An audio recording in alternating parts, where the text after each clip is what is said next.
vamos a abordar el tema del informe del curso de capacitación. A esta altura ustedes ya han elaborado su carta descriptiva, han diseñado las actividades del encuadre, inicio, desarrollo y cierre del curso de capacitación, han diseñado también las estrategias de evaluación y sus instrumentos, y ahora es el momento de abordar el tema de la evaluación, el tema del informe del curso de capacitación. Vamos a pasar a la estructura de este informe. Es importante señalar que la estructura la vamos a abordar desde el requerimiento que establece el estándar de competencia 217, el que se llama impartición de cursos de formación de capital humano de manera presencial y grupal. Este estándar nos establece una serie de criterios que vamos a abordar. Me parece importante decirles que estos criterios serán los mínimos.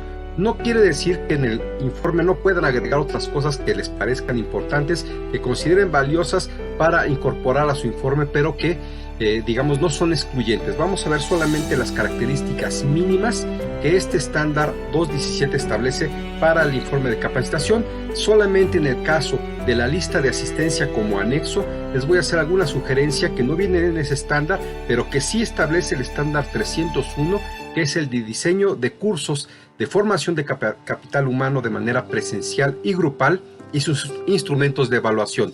Para aquellos que deseen certificarse en ambos estándares, cuenten ya de una vez con un diseño de lista de asistencia que les permita abordar ambos estándares de competencia. Bien, pues vamos a empezar. Estos serían los elementos mínimos que establece el estándar. Mi sugerencia es que no solamente analicen este video, sino que realicen un formato. El formato más básico sería una carátula con la lista o digamos con los títulos de lo que va a ir abordando cada uno de estos elementos para ser rellenados. Una lista, digamos un formato mucho más vistoso, mucho más elegante, sería diseñar una carátula y una serie de separadores para incorporarse en una carpeta donde establezcan cada uno de estos puntos junto con un índice para encontrar cada uno de los apartados que tendrán que desarrollar para su informe. Vamos a empezar con el formato. Debe tener un encabezado. El encabezado, además de la institución que da la capacitación y en la que se da la capacitación, que pudiese no ser la misma. Además de eso, lo que establece el estándar como mínimos es que debe contener el nombre del curso, el nombre del instructor y las fechas en las que se impartió el curso o en las que se deberían de haber impartido. Ahorita vamos a comentar que puede haber incidencias en las cuales se modifican las fechas, pero aquí en este momento se pone en el encabezado de acuerdo a lo que se planificó. El primer apartado se llama resultados de aprendizaje. En los resultados de aprendizaje ustedes deberán integrar por lo menos 3 subapartados, uno que tenga resultados de las evaluaciones, análisis de los avances contra los resultados planeados y las desviaciones presentadas. Esto lo voy a explicar en las siguientes láminas. El segundo apartado se llamará valoración del instructor. Como es un informe, deberán presentar estos 5 elementos: comentarios del instructor acerca del proceso y del grupo, los comentarios del instructor acerca del aprendizaje del grupo, las contingencias que se presentaron. Aquí es donde puede haber la explicación si se cambiaron las fechas de impartición del curso y cómo se resolvieron. Las mejores prácticas, que se refiere a aquellas cosas que, de acuerdo a la valoración del instructor, salieron bien, dieron buenos resultados y por lo tanto es recomendable volver a realizar en otros cursos semejantes o con grupos similares. Y el nivel de cumplimiento de los objetivos y de las expectativas.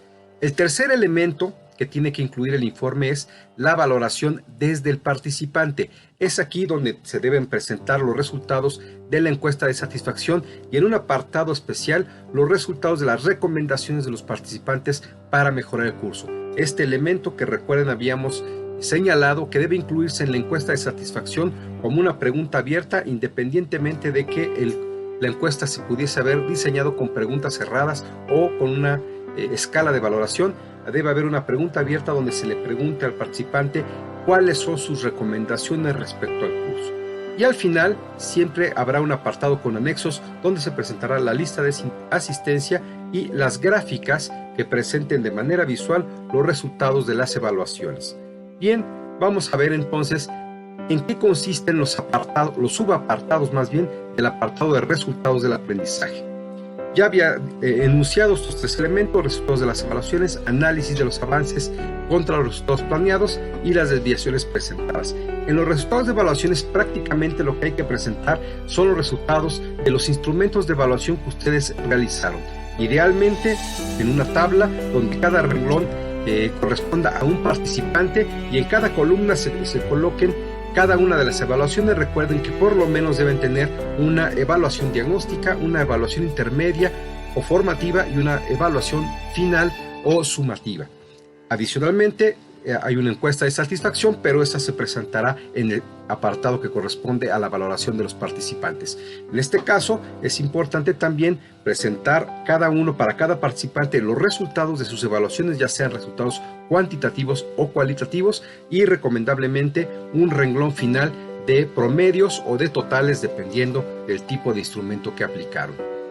Bien, además de eso y derivado de eso, en el siguiente apartado, el análisis de los avances contra los resultados, lo que tienen que realizar es una reflexión o una interpretación basada en estos resultados de las evaluaciones sobre el desarrollo efectivo de las competencias o el logro de los objetivos por cada participante y a nivel del grupo. Es decir, hay que explicar para aquellos participantes que no obtuvieron la máxima calificación cuáles fueron sus deficiencias, por qué no obtuvieron esas calificaciones, y si son valoraciones cualitativas, señalar también cuáles serían las áreas de oportunidad o de mejora y cuáles serían aquellas buenas prácticas que se observaron. Es decir, es una interpretación, un análisis de los resultados que se presentan en la tabla en el apartado o subapartado que le precede.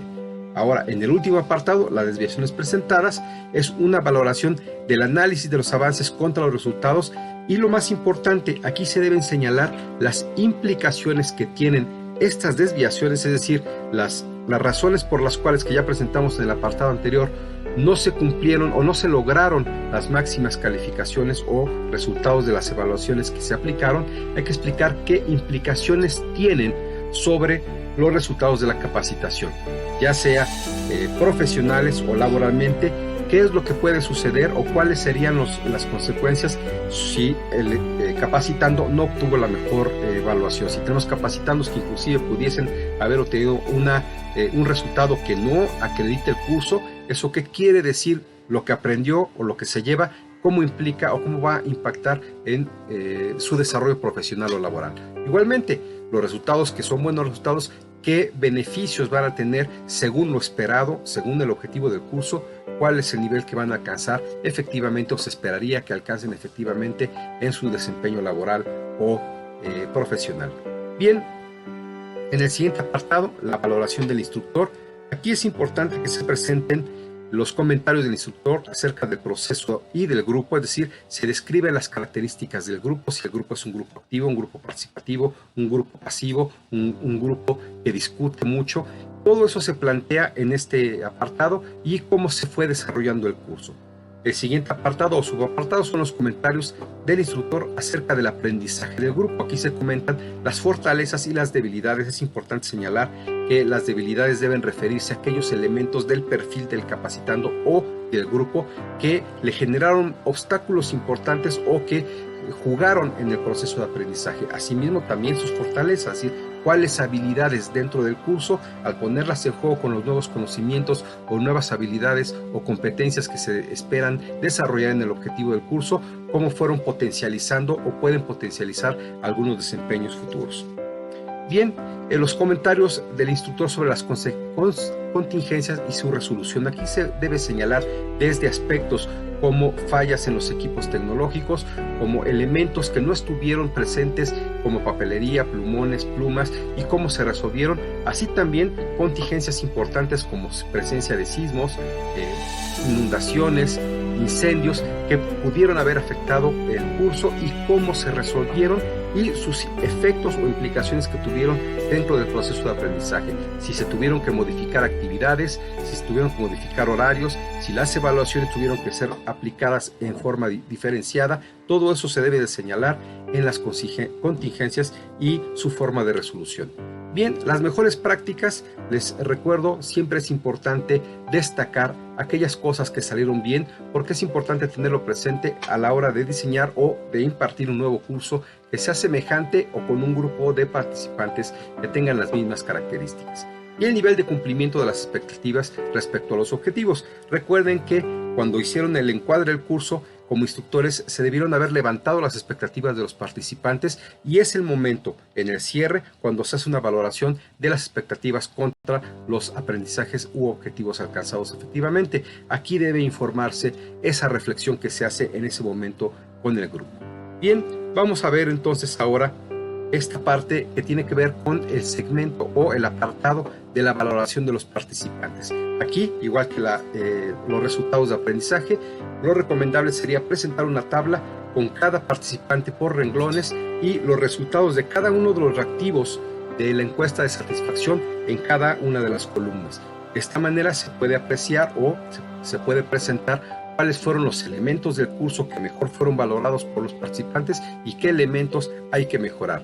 Recuerden que deben incluir desde aspectos como las instalaciones del aula de capacitación, el material didáctico, el desempeño del docente, el equipamiento y su eficiencia en el uso para la capacitación, y asimismo presentar en el siguiente apartado un resumen de estos elementos que aportan los participantes, que les llamamos una pregunta abierta, en la que les pedimos que nos den algunas observaciones para mejorar el curso.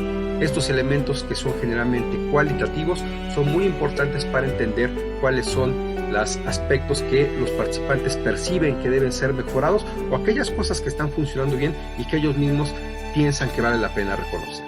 Bien, ahora vamos a ver finalmente los anexos. Se anexa la lista de asistencia y la gráfica con los resultados de aprendizaje. Aquí simplemente quiero acotar elementos importantes de presentación, y en la lista de asistencia algunos elementos que sí se incluyen en el estándar de competencia 301 para la certificación de la competencia de diseño de los cursos de formación de capital humano. Bien, la lista de asistencia tendría que tener un encabezado donde se establezca el nombre del curso, bueno, el nombre de la institución idealmente, pero también el nombre del curso, el nombre del instructor o el capacitador y las fechas y lugar donde se imparte el curso de capacitación.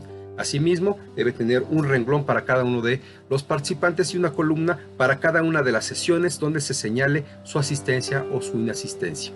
Idealmente, esto no lo requiere el estándar 301 y menos el 217, pero idealmente yo recomiendo que se incluya la firma del capacitador, lo cual certifica que esa lista de asistencia es la que realmente se llevó a cabo en el curso, y la firma de cada uno de los participantes, ya que generalmente puede tener implicaciones no solamente para el acreditamiento del curso, sino muchas veces también implicaciones de naturaleza laboral. Para aquellos cursos que las empresas registran en sus programas anuales de capacitación ante la Secretaría del Trabajo y Previsión Social, generalmente, porque se deben de impartir dentro del horario laboral, generalmente se consideran como asistencias o inasistencias laborales y tiene implicaciones en posibles descuentos, sanciones, etc. Por lo tanto, muchas veces es importante que el participante esté de acuerdo y certifique o reconozca por lo menos en qué sesiones asistió y en qué sesiones, de ser el caso, no asistió. Bien, en la gráfica de los resultados de aprendizaje, aquí la recomendación: hagan una gráfica sencilla, entre más simple sea a la interpretación es mejor, un histograma o una gráfica de líneas. Claro, está abierta a su desarrollo profesional, pero preséntenla de manera profesional. Debe tener un título, debe tener un nombre para el eje de las X, un nombre para el eje de las Y. Idealmente en las X se pone las iniciales o los nombres completos, pero generalmente es más simple poner las iniciales o el número de los participantes, y en el eje de las X, de las Y, el resultado de cada uno de los instrumentos de evaluación. Bien, pues hasta aquí ha sido todo.